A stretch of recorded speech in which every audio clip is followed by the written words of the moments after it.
పెళ్ళైనా పండగైనా వేడుక ఏదైనా పట్టు చీరల ప్రత్యేక వేదిక Varahi silks. Hi hello, welcome to Suman TV. నేను మీ రోషన్. ప్రస్తుతం మనతో పాటు ఉన్నారు రిటైర్డ్ ఐజీఆర్ పోలీస్ ఈ దామోదర్ గారు అండ్ అడ్వకేట్ నాగేశ్వరరావు పూజారి గారు. సో బెట్టింగ్ యాప్స్ అనేది most trending topic sir, both the Telugu states, not only Telugu states, చెప్పాలంటే ఇండియా వైజ్ ఉందని చెప్పుకోవచ్చు. అండ్ ముఖ్యంగా ఇప్పుడు మన తెలుగు రాష్ట్రాలలో కీలకంగా ఒక 23 మంది లిస్టు అయితే ప్రకటించింది ఎఫ్ఐఆర్లో, చాలా మంది నేమ్స్. అండ్ ప్రీవియస్గా చాలా టైమ్స్ మేము కూడా చాలా ఫైట్ చేసాం, బెట్టింగ్ యాప్స్ నిర్మూలించాలి, అవేర్నెస్ వచ్చే కార్యక్రమాలు చేయండి, బెట్టింగ్ యాప్స్ చేసిన వాళ్ళే దీనివల్ల తప్పైంది, మేము మళ్ళీ చేయము, మీరు కూడా పార్టిసిపేట్ చేయొద్దు, వేరే వాళ్ళు చేసినా మేము ఒక అవేర్నెస్ క్యాంపెయినింగ్ చేయండి అంటే మళ్ళీ చూస్తే మళ్ళీ అదే బెట్టింగ్ యాప్స్ చేసి ఈరోజు మళ్ళీ ఎఫ్ఐఆర్ కాపీలో వాళ్ళ పేర్లు తెచ్చుకునే స్థాయికి వాళ్ళు వచ్చారు అంటే వాళ్ళు ఎంతగా అడిక్ట్ అయ్యారు బెట్టింగ్ యాప్స్ అనేది క్లియర్గా అర్థమైపోతుంది. సో ఏం చెప్తారు దామోదర్ గారు? ఐజీఆర్ పోలీస్, మీరు రిటైర్డ్, మీరు ఎన్నో చూసుంటారు ఇలాంటివి. ఎన్నో కాకండి. ఇప్పుడు విచిత్రం ఏంటంటే ప్రతి చట్టంలో కూడా కొన్ని గ్రే ఏరియాస్ ఉంటాయి, తెలుగులో చెప్పాలంటే లొసుగులు ఉంటాయి. వీటిని ఆసరాగా తీసుకుని ఈ బెట్టింగ్ ప్రమోటర్స్ ఈ ముఖ్యంగా యువతని, వాళ్ళలో ఉన్నటువంటి వ్యసనాసక్తిని ఆసరాగా చేసుకుని వాళ్ళని ఈ అడిక్షన్లకు దించుతున్నారు. అందువల్ల చాలా మంది ఆర్థికంగా నష్టపోతున్నారు, పాపర్లు అవుతున్నారు, కొంతమంది హెల్త్ ఇష్యూస్ లోకి వస్తున్నారు, సూసైడ్ చేసుకుంటున్నారు, కొంతమంది ఆత్మహత్యలు చేసుకుంటున్నారు. సో ఈ జూదం అనేటువంటి వ్యసనం మానవ జాతి ప్రారంభం నుంచి ఉంది. మహాభారతంలో కూడా ధర్మరాజు లాంటి విజ్ఞుడే జూదం వాడి పోగొట్టుకున్నాడు. అందుకని ఏం చేస్తారంటే దీన్ని రెగ్యులేట్ చేయాలనేది ఒక ఆశ. ఇది ఎప్పుడు కూడా లా ఎన్ఫోర్స్మెంట్ కి వీళ్ళకి జరుగుతున్నటువంటి నిరంతర పోరాటమే. ప్రస్తుతం డిజిటల్ ఏజ్ లో ఇది ఇంకొక కొత్త అవతారాన్ని దాల్చింది. అక్కడ ఈ ప్రాబ్లం వచ్చింది. బిఫోర్ దాట్ కొంచెం లీగల్ గా కొంచెం చెప్పుకోవాల్సిన అవసరం ఉంది. నిన్న కూడా ఒక ప్రముఖ టీవీ ఛానల్లో కూడా నేను దీని గురించి మాట్లాడాను, కాబట్టి కాస్త క్లుప్తంగా మాట్లాడి ఈ మీ ఛానల్లో నేను I will focus more on Andhra Pradesh and Tamil Nadu, Telangana నుంచి కూడా.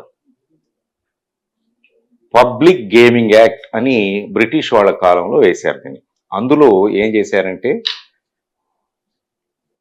గేమ్ ఆఫ్ స్కిల్ అయితే అందులో స్కిల్ ఎక్కువగా ఉంటే ఛాన్స్ కాదు కాబట్టి దాన్ని జూదంగా పరిగణించబాకండి, అది లీగల్ అని ఒక పెట్టారనమాట. గేమింగ్, గ్యాంబ్లింగ్ ఈ రెండింటి మధ్య వ్యత్యాసం చాలా తక్కువ. ప్రతి గేమింగ్ లో కూడా స్కిల్ ఉంటుంది, పూర్తిగా ఛాన్స్ ఉంటుంది.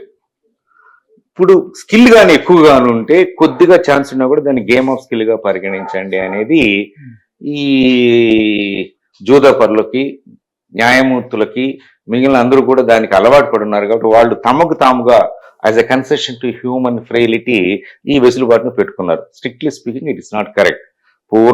సంపూర్ణంగా నిషేధించవలసినటువంటి వ్యవస్థ ఇది. సో దాన్ని దృష్టిలో పెట్టుకుని గేమ్ ఆఫ్ స్కిల్ కాబట్టి ఇది మేము వచ్చిన గేమ్ ఆఫ్ స్కిల్ అనేటువంటి లొసుగులో ఇవన్నీ కూడా చలామణి అవుతున్నాయి. ఇది మనకు 26 జనవరి 1950 రాజ్యాంగం వచ్చింది. రాజ్యాంగంలో 19వ ఆర్టికల్ ప్రకారము right to livelihood, right to decent living, right to practice profession అని ఒక ప్రాథమిక హక్కు ఉంది. సో వీళ్ళందరూ ఏం వెళ్ళారంటే అయ్యా గేమింగ్ అనేటువంటిది ఒక సోషల్ ఎంటర్ప్రైజ్, లైవ్లీహుడ్ కాబట్టి ఇక్కడ ఛాన్స్ ఏమి లేదు కాబట్టి, రమ్మీ, పోకర్ లాంటిలో ఎక్కువగా స్కిల్ ఉంది కాబట్టి వీటిని బహిష్కరించడానికి వీలు లేదు అని అంటే అవును అని ఒక అభిప్రాయం కొన్ని హైకోర్టులు, తద్వారా సుప్రీంకోర్టు కూడా అభిప్రాయం వెలువచ్చింది. ఇది జనరల్. అయితే ఇక్కడ మనం తెలుసుకోవాల్సింది ఏంటంటే మన రాజ్యాంగంలో మనది ఒక ఫెడరల్ వ్యవస్థ, కేంద్రము రాష్ట్రాలు స్వయం ప్రతిపత్తి కలిగి ఉన్నాయి. మన రాజ్యాంగంలో అధికారాల పంపిణీ, కేంద్రం ఏ అంశాల మీద శాసనాలు చేయగలదు, రాష్ట్ర ప్రభుత్వం ఏ అంశాల మీద శాసనాలు చేయగలదు, కేంద్రము రాష్ట్రము కలిపి ఉమ్మడిగా ఏ అంశాల మీద శాసనాలు చేయగలదు, 3 జాబితాలు, ఇంకొక జాబితా రిసీజువల్ జాబితాగా ఉంది. ఈ జాబితాలో మన రాజ్యాంగం ఈ బెట్టింగ్స్, లాటరీస్ అన్నిటినీ రాష్ట్రాల జాబితాలోకే ఇచ్చింది. కేంద్రానికి ఇందులో ఎలాంటి సంబంధం లేదు. రాష్ట్రాల జాబితాలోకి వచ్చేసరికి ఆయా రాష్ట్రాలు వాళ్ళ అవసరాలను బట్టి, వాళ్ళ స్థానిక పరిస్థితులను బట్టి, వాళ్ళ ఆర్థిక పరిస్థితులను బట్టి రకరకాల చట్టాలు చేసుకుంటూ పోతున్నాయి. ఇది ముఖ్యంగా వెనుకబడిన రాష్ట్రాల్లో అయినటువంటి ఆర్థికంగా వెనుకబడిన రాష్ట్రం నార్త్ ఈస్ట్ లో వాళ్ళు వీటిని కొద్దిగా అలౌ చేస్తున్నారు. సిక్కిం అలౌ చేస్తుంది, గోవా అలౌ చేస్తుంది, క్యాసినో లాంటివి, ఎనీ గ్యాంబ్లింగ్ ఈజ్ లీగల్ అక్కడ. కానీ దాన్ని దృష్టిలో పెట్టుకొని supreme court game of skill is not illegal అన్న దాని ఒక అంశాన్ని దృష్టిలో పెట్టుకుని వాటి రెండింటిని అవుట్ ఆఫ్ కాంటెక్స్ట్ కోట్ చేసి తెలుగు రాష్ట్రాల్లో ఈ కంపెనీలు ప్రజలని దోచేస్తున్నాయి. ఇది ఇప్పుడు ఎక్కడో లీగల్ అయితే, ఫర్ ఎగ్జాంపుల్ త్రాగుడు ఉందండి, లిక్కర్ మద్యపానము మన రాష్ట్రంలో అది లీగల్, గుజరాత్ లో లీగల్ కాదు. Exactly. So you can't go and say ఆంధ్రాలో ఇట్ ఇస్ పర్మిటెడ్ కాబట్టి I will drink, I bought it in Hyderabad airport అనడానికి వీలు లేదు. అది ఆ సటిల్ డిస్టింక్షన్ ని వీళ్ళు కవర్ చేసి పాపం ఈ సినీ ఆర్టిస్టులు, ఫిల్మ్ ఆర్టిస్టులు, సోషల్ మీడియా ఇన్ఫ్లుయెన్సర్లు ఇది లీగల్ అని చెప్పి వాళ్ళని వంచి వాళ్ళ చేత ఈ ప్రమోషనల్ యాడ్స్ ఇప్పించి వాళ్ళను కూడా వాళ్ళు చేసే నేర ప్రక్రియలో భాగస్వామ్యులుగా చేశారు, ఎయిడర్ అండ్ అబెటర్ గా. తెలుసు అది ఇల్లీగల్ అని, అది ఇన్వెస్టిగేషన్ లో తెలుస్తుంది. ఓకే, తెలిసి చేస్తే వాళ్ళ కర్మ. కానీ చాలా మందికి తెలియదని నా అభిప్రాయం, కొంతమందికి అట్లీస్ట్. నిన్న మొన్న ఒక ప్రముఖ ఛానల్ నాతో పాటు ఒక నటి కూడా పాల్గొన్నది, ఆయమ్మ అనన్య నాగల్ అని, ఆమె నాకు తెలియదు అన్నారు. ప్రకాష్ రాజ్ గారిని కూడా నేను చూసినది నాకు తెలియదు, నేను మానేశానని. ఇది మానుకోవాలి మీరు అన్నట్లుగా. నేను వస్తా ఉంటే ఇప్పుడు ఒక వ్యక్తి నాకు ఫోన్ చేశారు, ఆయన రజనీకాంత్ గారికి చాలా సన్నిహితుడు. ఆయన ఏ అడ్వర్టైజ్మెంట్ వాళ్ళు చెడినా కూడా తప్పు, I'm happy with my money films లో, నేను ఏ అడ్వర్టైజ్మెంట్ చేసినా అందులో మంచి ఎంతో చెడు ఎంతో నేను వేరే చేసుకోలేను కాబట్టి నేను అడ్వర్టైజ్మెంట్స్ కు పోను అన్నాడు. అంత నైతిక నిబద్ధత కలిగిన వ్యక్తి రజనీకాంత్. అది అన్ఫార్చునేట్లీ చాలా మందిలో లోపించింది, ఇంక్లూడింగ్ అమితాబ్ బచ్చన్. ఎందుకు వీళ్ళు కమర్షియల్ ఎండార్స్మెంట్స్ ఇవ్వాలి? ఇంకా అమితాబ్ బచ్చన్ లాంటి సంపన్నుడైనటువంటి వాడు ఇస్తున్నప్పుడు చిన్న చిన్న నటుల్ని మనం ఏమన్నాలి? పాపం వాళ్ళకి బ్రతుకుతూరు కోసం గ్లామర్ వరల్డ్ యొక్క వాతావరణానికి ఆకర్షితులేదు, చలామణి అవుదామని వచ్చి మీరు అన్నట్లుగా ఒక రకమైన దర్జా జీవితానికి అలవాటు పడి సంపాదనకు వచ్చి ఇట్లా చేస్తూ వస్తుంటారు ఈ అమ్మాయిలందరూ కూడా. సో 25 మెంబర్స్ ఒక పర్టికులర్ కేసులో, 11 మంది ఇంకో పర్టికులర్ కేసులో ఇందులో వచ్చారు. ఏది పంజగుట్ట పోలీస్ స్టేషన్ లో అక్కడ వచ్చారనమాట. అయితే నా రిక్వెస్ట్ ఏంటంటే వీళ్ళని సాక్షులుగాను అప్రూవర్స్ గాను లేదు వీళ్ళు నిజంగా తెలిసి ఎవరన్నా కానీ చేసి ఉంటే వాళ్ళని నిందితులుగా చేరుస్తూ మూలాల్లోకి పోవాలి. ఎవడైతే ప్రమోటర్ ఉన్నాడో వాడిని పట్టుకొని బ్యాన్ చేస్తే గానీ దీనికి దారికి రాదు. వాడు సుప్రీంకోర్టుకు పోయినా హైకోర్టుకు పోయినా. ఈ విషయంలో నా సీనియర్ కలీగ్ సజ్జనార్ గారు చాలా కృషి చేస్తున్నారు. ఆయనతో వెసులుబాటుగా నేను కూడా మీలాంటి ఛానల్ ద్వారా ఈ అవేర్నెస్ ను ప్రమోట్ చేయడానికి కృషి చేస్తున్నాను. అంటే ఎవరు కూడా అసలు ఎవరు ఆ పర్సన్ చెప్పడానికి ఇష్టపడలేదు. ఒక థర్డ్ పర్సన్, థర్డ్ ఏజెంట్ ఎవరో మాకు మెయిల్ చేస్తారు, ఆ మెయిల్ త్రూ మాకు యాడ్ వస్తుంది. అండ్ మరి వాళ్ళకి అమౌంట్ ఇచ్చేటప్పుడు లేకపోతే వాళ్ళ కాంట్రాక్ట్ ఎవరైనా పర్సన్ కాంట్రాక్ట్ చేస్తారు కదా. అవును. సో వీళ్ళు చెప్పడానికి ఇష్టపడలేదు. ఫస్ట్ ఎవరిని కదిలిచ్చినా గానీ త్రూ మెయిల్ ద్వారా థర్డ్ పార్టీ ఏజెన్సీ మాకు మెయిల్ చేశారు, దాని త్రూ మేము ఈ పాపప్ యాడ్స్ లో మేము చేసామని చెప్తున్నారు. కానీ అది ఇక్కడ వీళ్ళు తప్పు కూడా కనిపిస్తుంది కదా. ఖచ్చితంగా. ఇంకోటి కూడా ఉంది రోషన్, నాకు ఇప్పుడు నేను ఇంతకుముందు చిన్న ఉదాహరణ చెప్తాను. నేను గుజరాత్కి వెళ్ళాను, హైదరాబాద్ లో ఒక విస్కీ బాటిల్ తీసుకు ఆమె టీటోటలర్ ఉదాహరణ చెప్తున్నా. హైదరాబాద్ లో కొనుక్కొని అహ్మదాబాద్ లో దిగి నా స్నేహితుని పిలిచి అహ్మదాబాద్ తాగాను అనుకోండి, నాకు తెలియదండి ఇక్కడ ప్రొహిబిషన్ ఉందన్నట్టంటే it doesn't matter, you will be charged, produced before the court. So నాకు చట్టాన్ని గురించి తెలియదు అనేటువంటిది is not a justification for any violation of law. Every citizen is suppose to know. అందులో వీళ్ళు కొన్ని వేల మందిని, లక్షల మందిని ప్రభావితం చేసేగల శక్తిలో ఉండి మాకు తెలియదు అంటే ఆ థియరీని పర్చేజ్ చేయడానికి ఎవరు సిద్ధంగా లేరు. ఇది ఇప్పుడు రేపు పొద్దున ఒక టాబ్లెట్ ఇస్తారు, అది మాదక ద్రవ్యం ఏంటుంది, ఇది నాకు తెలియదండి మాదక ద్రవ్యం కూడా మందుల షాప్ ఒకటి చెప్పాడు, ఫార్మసీ కంపెనీ చెప్పాడు, నేను చేశానంటే ఎట్లా? తెలుసుకోవాల్సిన బాధ్యత నీకుంది. నువ్వు కొన్ని లక్షల రూపాయలు పారితోషికం పుచ్చుకున్నప్పుడు తెలుసుకొని ఇది మంచిదా కాదని తెలుసుకోవాలి కదా. ఎందుకు నీ దగ్గరకు వస్తున్నారు వాళ్ళు? Why they met me, what is it's all about అని తెలియదు. ఒక చీరల షాప్కి వెళ్ళినప్పుడు ఇది చీర అని తెలుసు, నగల షాప్ నగలని తెలుసు, ఇది కూడా ఏంటని తెలుసుకోవాలి కదా. నేను చూస్తే తెలిసిపోయింది సార్. ఇప్పుడు మీరు ఇంతకుముందు అన్నారు వాళ్ళు ఎవరో తెలియదు థర్డ్ పార్టీ మా దగ్గరకు వస్తున్నారని. ఈ అమ్మాయి అనగాళ్ళ అనే అమ్మాయి ఎవరమ్మా నీకు అని అంటే, అనగాల ఏం పేరు అమ్మ పేరు? అనన్య నాగల్. విఎల్ బుక్ అనే కంపెనీ వాళ్ళు అన్నారు. ఎవడి ప్రమోటరు అని నేను దాదాపు 1 గంట ఇంటర్నెట్ అంతా శోధించిన. ఎక్కడ కూడా ఆ కంపెనీ ఎక్కడుంది ఆ కంపెనీ, వాళ్ళ ప్రమోటర్స్ తెలియలేదు. వేరే విజయ్ దేవరకొండ గారు చేసిన కంపెనీ A23.com ఈజ్ లీగల్ అని వాళ్ళు చెప్పారు. అబ్సల్యూట్లీ నాన్ సెన్స్ అది. AS23 ఆ పేరులోనే ప్యాకెట్ అని క్లియర్ గా ఉంది. AS23.com అనేది వెబ్సైటు, బ్రాండ్ అది. డీప్ డిజిటల్ హెడ్ కంపెనీ అని మన ఫైనాన్షియల్ డిప్స్ లో దీపక్ గుళ్ళపల్లి అనే కుర్రాడు పెట్టినటువంటి కంపెనీ, హైదరాబాద్ లోనే ఉంది ఆ కంపెనీ. మరి అందులో క్లియర్ గా చూస్తే తెలుస్తుంది కదా. ఈ విఎల్ బుక్ అనే యాప్ లో చేస్తే కూడా క్యాసినో సార్ అలౌడ్ అన్నాడు. Casino is a game of chance. ఈ రోలెట్, ఈ రౌండ్లు ఇవన్నీ కూడా గేమ్ ఆఫ్ ఛాన్స్, ఇవన్నీ తెలిసిందే కదా, గేమ్ ఆఫ్ స్కిల్ కాదు కదా. మరి ఎట్లా అలౌ చేస్తున్నారు మీరు ఇది? కాబట్టి ఇది మాత్రం అట్లీస్ట్ ఈ కారణంగా సైబరాబాద్ పోలీసులు, హైదరాబాద్ పోలీసులు ఒక చొరవ తీసుకొని చేశారు. కాబట్టి ఈ అవకాశాన్ని అందిపుచ్చుకొని సంపూర్ణంగా దీన్ని అణగదొక్కడానికి చేయాల్సినటువంటి అవసరం ఉంది. ఎలాంటి చట్టాలు వస్తే దీన్ని మనం అరికట్టవచ్చు అంటారు? ఆల్రెడీ మన దగ్గర చట్టాలు ఉన్నాయి, గేమింగ్ యాక్ట్ సంబంధించి చట్టాలు అన్ని ఉన్నాయి. వాటిని అమలుపరచడంలోనే ఇప్పుడు వీటి వల్ల ఈ చట్టం ఉందనే విషయం చాలా మంది తెలిసింది. ఇప్పుడు ఇంతవరకు ఈ చట్టం ఉందనే విషయం కూడా చాలా మంది తెలియదు అసలు. ఏదో మనకు చాలా మంది కొద్దిగా చదువుకున్న వాళ్ళు ఏంటంటే మన దగ్గర జూదం బ్యాన్ చేసింది అనే విషయమే తెలుసు, కానీ గేమింగ్ యాక్ట్ అనేది ఒకటి ఉంది. దాంట్లో మనం ఆ గేమింగ్ సంబంధించి మనం ప్రోత్సహించినా, లేకపోతే దాన్ని ఆడినా, లేకపోతే దాన్ని ప్రమోట్ చేసినా శిక్షిస్తున్న విషయం చాలా మంది తెలియదు. ఇప్పుడు ఈ సంఘటన వల్ల దేశంలో ఇట్లాంటి ఒక చట్టం ఉంది, దీన్ని పాటించాలనే విషయం చాలా మంది తెలుస్తున్నది. సార్, మీరు ఒక రిటైర్డ్ ఐజీ కాబట్టి ఏమనుకుంటున్నారు? ఇంత దూరం వచ్చింది కాబట్టి బెట్టింగ్ యాప్స్ మీద ఎవ్రీ ఇయర్ కూడా ఫైట్ జరుగుతుంది. యాజ్ యూజువల్ నెక్స్ట్ ఇయర్ మళ్ళీ బెట్టింగ్ యాప్స్ జరుగుతున్నాయి, మళ్ళీ ఫైట్ స్టార్ట్ అవుతుంది.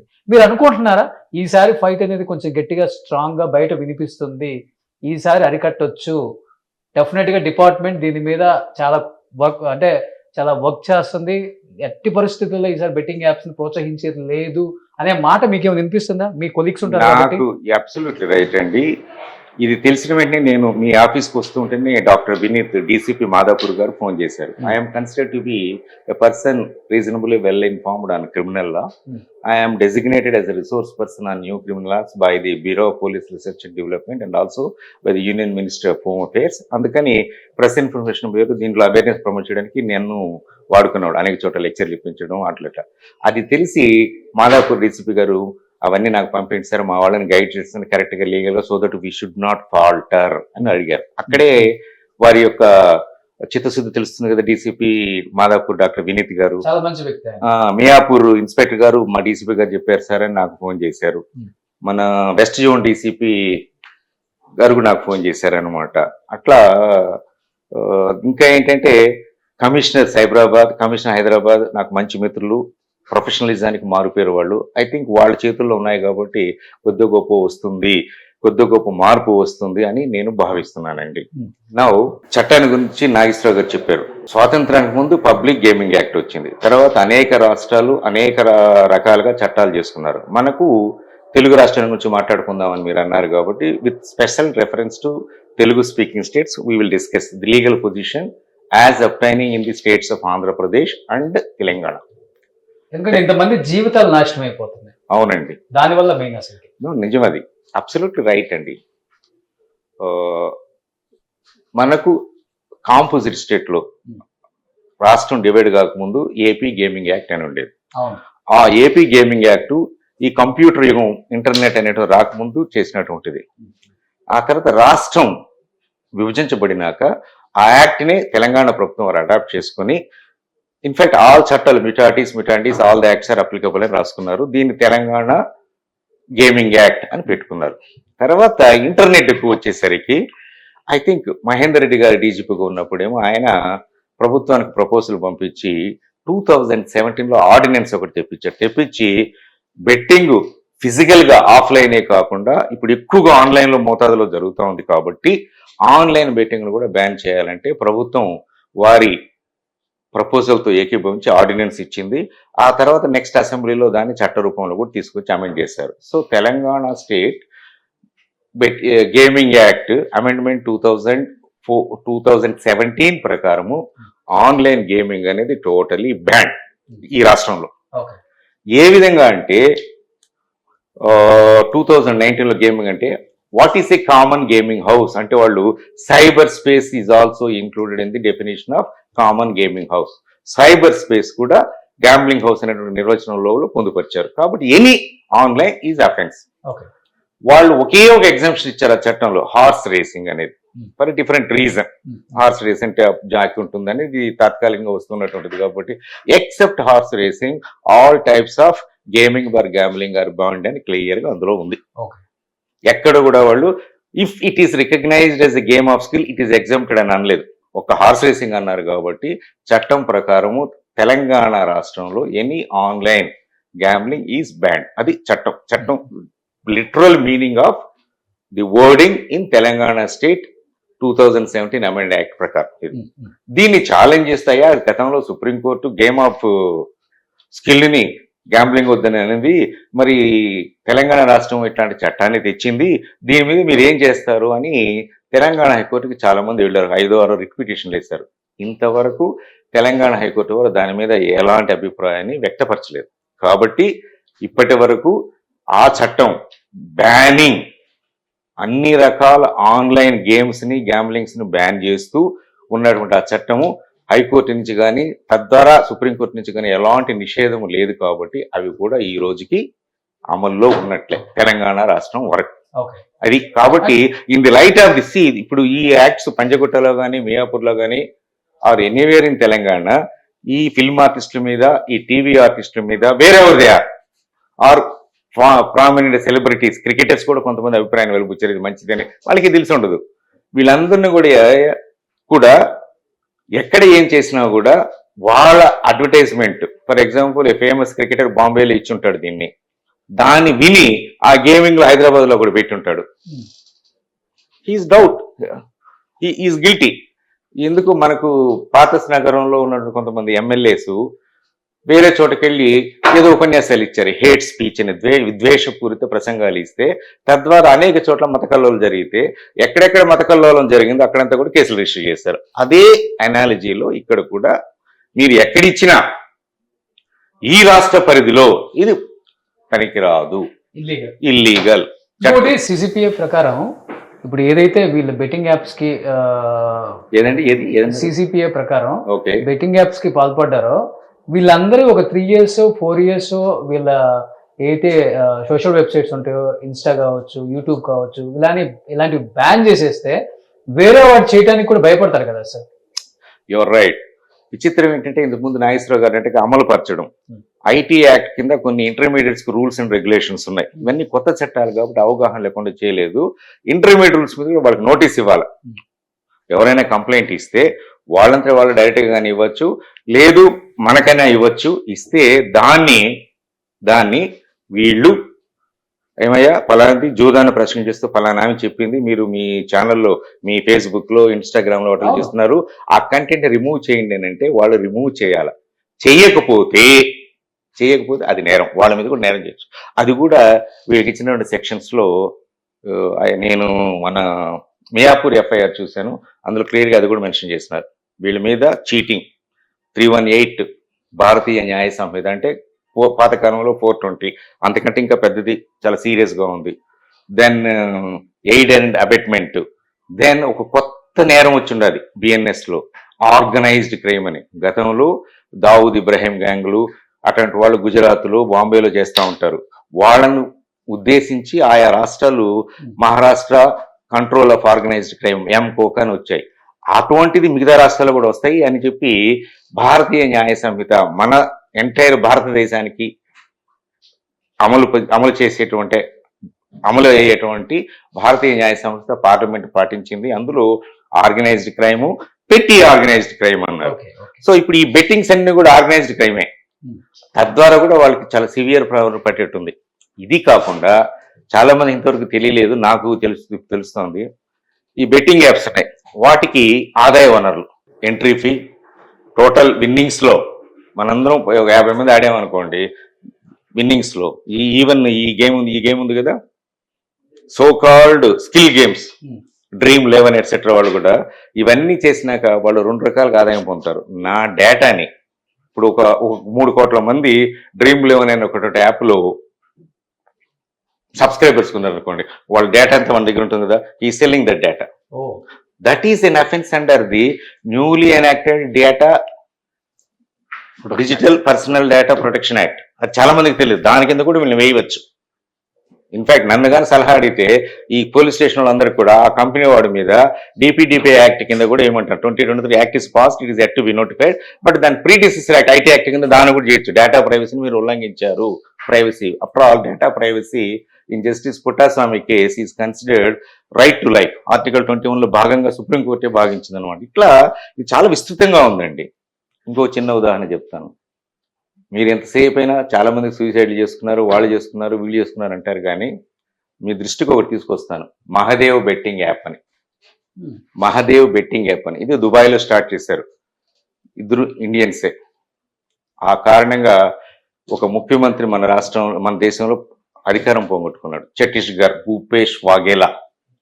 455 రూపాయలు. ఆయన కాంగ్రెస్ ముఖ్యమంత్రి ఏమో అప్పుడు, కొన్ని సంవత్సరాల క్రితం. మర్చిపోయారు జనాలు. మహదేవ్ బెట్టింగ్ యాప్ అనేటువంటిది. వాడు మొయిఫేలో దుబాయ్లో చాలా దర్జాగా పెళ్లి చేసుకున్నాడు ఇండియా నుంచి సోర్స్ చేసిన డబ్బులతో. వాడి పార్ట్నర్ పేరు నాకు ఇప్పుడు జ్ఞాపకం అవట్లేదు, వాడు దావుద్ ఇబ్రహం మనిషిగా పరిగణించేవాడు. వాళ్ళు భూపేష్ సింగ్ వాఘేలా అనేటువంటి అప్పటి ఛత్తీస్గఢ్ ముఖ్యమంత్రికి సుమారు 400 కోట్ల వరకు ఇచ్చారని చెప్పేసి కేంద్ర ప్రభుత్వం వాళ్ళు ఎన్ఫోర్స్మెంట్ డైరెక్టరేట్ ద్వారా భూపేష్ సింగ్ వాఘేలా మీద కేసు రిజిస్టర్ చేశారు. జరుగుతోంది. చూడండి ఈ బెట్టింగ్ యాప్ల యొక్క మూలాలు ఎక్కడికున్నాయో. మన దేశ పాలనా వ్యవస్థలో కూడా అవి ఇంటర్ఫియర్ అవుతున్నాయి. అండ్ దావూద్ ఇబ్రహాం గ్యాంగ్ లాంటి వాడు ఇక్కడ ఇన్వాల్వ్ అయ్యాడంటే దేశ ఆంతరిక భద్రత కూడా ఇన్వాల్వ్ అయినట్టే కదా. కాబట్టి ఇది అంత సులభం కాదండి. ఇది ఏదో ఊరికే డబ్బులు తీసుకుని ఏదో డబ్బులు చేసుకుంటాడని కాదు. ఇది ఒక విష సంస్కృతి. ఎన్ఫోర్స్మెంట్ డైరెక్ట్ ఇన్వాల్వ్ అయింది కదా. డబ్బు మారిందనే ఒక 100 కోట్లు మారిందనే ఒక అనుమానం కూడా ఇక్కడ. నేను ఈ వ్యూవర్స్ అందరూ కూడా మహాదేవ్ బెట్టింగ్ యాప్ అని గూగుల్ చేసి చూడండి. దాని యొక్క వికృత స్వరూపం మీకు ఎలా తెలుస్తుందో. కాబట్టి ఇది సింపుల్ గా ఏదో గేమ్ ఆడుకోండి, సరదాగా ఆడుకోండి, మానసిక వికాసం కోసం ఆడుకునే గేమ్, ఏదో 100 రూపాయలు సీరియస్నెస్ గేమ్ కోసం ఆడుకునేటువంటి కాదు. మీ ఆరోగ్యాన్ని చెడగొడుతుంది, మీ ఆర్థికంగా మిమ్మల్ని బలహీనపరుస్తుంది, మిమ్మల్ని మానసిక రుగ్మతకు లోంచి ఆత్మహత్యలు చేసుకోవడమే కాకుండా ఇతరత్ర కూడా మన రాజకీయ వ్యవస్థలు, మన ప్రజాస్వామ్య వ్యవస్థలో ఎంటర్ అవుతున్నాయి. అండ్ మన ఆంతరిక భద్రత కూడా కొన్ని రోజులకి వీటిని కానీ కంట్రోల్ చేయకపోతే ముప్పు వాటిల్లే పరిస్థితి ఉంది. ఇది దీని యొక్క గ్రావిటీ. ఓకే, సో అనుకుంటున్నారా లాస్ట్ టైం ఫైనల్ గా పూజారి గారు ఈసారి డిపార్ట్మెంట్ కావచ్చు, న్యాయ వ్యవస్థలు కావచ్చు, వెనక్కి అయితే స్టెప్ వేయదు, ఏదైతే అదైంది, ఈసారి మటుకు లెక్కలు తేల్చుకుంటారు, ఈ బెట్టింగ్ యాప్స్ కు సంబంధించిన బడా బాబులు లెక్కలు తేలుస్తారు అని మీరు ఎక్స్పెక్ట్ చేస్తున్నారా? డెఫినెట్లీ. ఇప్పుడు ఇన్వెస్టిగేషన్ లో ఉంది కాబట్టి ఇంకా ఫ్యూచర్ లో ఇంకా మీరు ఇంకా కొత్త కొత్త విషయాలు చూడాల్సి వస్తుంది. ఎందుకంటే ఎఫ్ఐఆర్ అనేది ఓన్లీ మనకు ప్రైమరీ ఇన్వెస్టిగేషన్. అది అంటే ఒక సంఘటన జరిగినప్పుడు రాసేది అది. ఇప్పుడు వీళ్ళు ఇన్వెస్టిగేషన్ జరుగుతుంటే కొద్దీ వీళ్ళ అకౌంట్స్, వీళ్ళ బ్యాంక్ అకౌంట్స్, వీళ్ళ ట్రాన్సాక్షన్స్ మొత్తం ఎక్కడి నుంచి వచ్చింది మనీ, దాని వెనక ఎవరు ఉన్నారు అనేది ఫ్యూచర్ లో డెఫినెట్లీ వస్తుంది. Okay, so thank you. చాలా ఆంధ్రప్రదేశ్ గురించి మీకు చెప్పలేదు, మనం సేపు తెలంగాణ గురించి మాట్లాడాం. తెలంగాణ వాళ్ళు 217లో సవరణ తీసుకొచ్చారు. దాన్ని చూసి కొత్తగా ఏర్పడినటువంటి ఆంధ్రప్రదేశ్ రాష్ట్రం కూడా 2020లో ఒక సవరణ తీసుకొచ్చింది. సేమ్ మార్పులు పెడితే లా డిపార్ట్మెంట్ తీసుకొచ్చింది. దాంట్లో అక్కడ హైకోర్టుకి వెళ్ళారు. అక్కడ ఎవరంటే play games 24 and 7 private limited అనే 2 గేమింగ్ యాప్స్ ప్రమోటర్స్ ఏపీ హైకోర్టు దగ్గరికి వెళ్ళారు. వెళ్తే ఏపీ హైకోర్టు ఏమనిందంటే ఇది గేమ్ ఆఫ్ స్కిల్లా, గేమ్ ఆఫ్ స్కిల్ మీరు ఎట్లా డిసైడ్ చేస్తారు? There must be body. కాబట్టి ఒక రెగ్యులేటరీ అథారిటీని మీరు నియమించి వాళ్ళ ద్వారా రిజిస్ట్రేషన్ రెగ్యులేట్ చేయండి. ఏ ఏజోడు ఆడొచ్చు. ఇప్పుడు డ్రింక్ చేయాలనుకోండి, ఈ పర్టికులర్ ఏజోడు అది నాట్ అలౌడ్ కదా. అంటే ఇప్పుడు ఏముంది, 100 రూపాయలు ఉంటే 10 ఏళ్ల కుర్రాడు కూడా ఆడొచ్చు. మీ అబ్బాయి మీ జోబు నుంచి 100 రూపాయలు తీసుకుని ఆడేయచ్చు, మీ ఫోన్ తీసుకుని ఆడేయచ్చు. అట్లా కూడా రెగ్యులేట్ చేయాలన్నారు. First registration, then determination which is a game of skill, which is not a game of skill, which is an app that can be licensed or cannot be licensed అని ఒక authority పెట్టి దానికి ఒక 5 మంది సభ్యులు, ఒక IAS officer retired, ఒక retired IPS officer, ఒక సివిల్ సొసైటీ నుంచి ఒక ఆయన, ఒక సైకాలజిస్ట్ని పెట్టి 5 మంది ఒక సంస్థను పెట్టి తెలంగాణలో సక్రమంగా చేస్తున్నారు. అటువంటిది చేయాలా అని నాకు తెలిసింది ఏంటంటే ఆంధ్రప్రదేశ్ రాష్ట్రంలో వంగల అనిత హోమ్ మినిస్టర్ గారు ఆ లైన్స్ లో ఆలోచిస్తున్నారు అని నాకు తెలిసింది. ఇది ఆంధ్ర రాష్ట్రంలో పరిస్థితి. ఆంధ్ర రాష్ట్రంలో కూడా ఇంతవరకు బ్యాన్ చేయలేదు. ఆన్లైన్ అక్కడ కూడా నిషేధితమే యాజ్ అండ్ టుడే. ఇది తప్పు నిషేధ చేయమనకుండా కొంచెం శాస్త్రీయంగా ఒక రెగ్యులేటర్ అథారిటీ పెట్టి చేయండి అనింది అంతే. అంతేగాని ఆన్లైన్ గేమింగ్ ని మీరు నిషేధించడము తప్పు అని ఆంధ్ర హైకోర్టు కూడా ఇంతవరకు ఆంధ్రప్రదేశ్ యొక్క 2020 అమెండ్మెంట్ ని నిషేధించలేదు. కాబట్టి ఆంధ్ర రాష్ట్రంలో, ఆంధ్రప్రదేశ్లో, తెలంగాణలో కూడా as on today online gambling మీరు ఏ పేరుతో పెట్టిన గేమ్ ఆఫ్ స్కిల్ అని కూడా క్లియర్ చట్టం, ఇంగ్లీషు 10th క్లాస్ పాస్ అయ్యి ఇంగ్లీష్ చదవడం వచ్చిన ఏ వ్యక్తి చదివినా కూడా as on today they remain band. Okay. So ఇది థ్యాంక్ యూ అండి. మీలాంటి రిటైర్డ్ అయిన ఐజీ ఆఫీసర్లు కూడా బయటకు వచ్చి ప్రజల్లో అవగాహన తీసుకురావడమే కాకుండా ఇది చేయకూడదు, ఇది తప్పు, సో అది సామాజిక బాధ్యత అందరం పాటించాలని మీలాంటి వాళ్ళు రావటం, మాట్లాడటం నిజంగా చాలా హ్యాపీనెస్. అంటే రోషన్ గారు, డ్రగ్స్, మాదక ద్రవ్యాలు కొంచెం రహస్యంగా కంట్రోల్కి వస్తాయి. ఇది ఓపెన్ గా జరుగుతుంది, మన కళ్ళెదురుగా జరుగుతుంది, ప్రతి ఒక్కరికి అందుబాటులో అనువుగా ఉన్నటువంటి. కాబట్టి మాదక ద్రవ్యాల కంటే కూడా ఇది చాలా భయంకరమైనదని నా అభిప్రాయం. మీకు ఇంతకుముందు చెప్పాను కదా, మహదేవ్ బెట్టింగ్ యాప్ లో ఏ విధంగా దావుద్ ఇబ్రహీం మనుషులు ఇన్వాల్వ్ అయ్యారు, ఏ విధంగా ముఖ్యమంత్రి ఛత్తీస్గఢ్ రాష్ట్ర ముఖ్యమంత్రి అయ్యారు, ఎన్ఫోర్స్మెంట్ డైరెక్టర్ వచ్చింది, ఎంత డబ్బులు పోయినాయి వాళ్ళకి. వాళ్ళు ఎక్కడో దుబాయ్ లో ఉంటూ చేసుకుని ఇండియాలో పెట్టిన ఆస్తులు ఈ ఎన్ఫోర్స్మెంట్ సీజ్ చేసింది 415 కోట్లు. అంటే దాని యొక్క విస్తరణ ఎన్ని శాఖలుగా ఉంది, ఎంత భయంకరంగా ఉంది, ఎంత విషపూరితంగా ఉంది అనేది ఈ ప్రేక్షకులు అర్థం చేసుకోవాలి. తెలుసో తెలియకో ఈ ప్రమోషనల్ యాడ్స్ లో ఎగురుకుంటూ పోయినటువంటి ఈ అమ్మాయిలు కూడా ఈ విషయాన్ని తెలుసుకోవాలి. థ్యాంక్ యూ అండి. Thank you so much Damodar గారు అండ్ పూజారి గారు. సుమన్ టీవీలో మీ పర్సనల్ అండ్ బిజినెస్ ప్రమోషన్స్ కోసం కింది నెంబర్కి కాంటాక్ట్ చేయండి.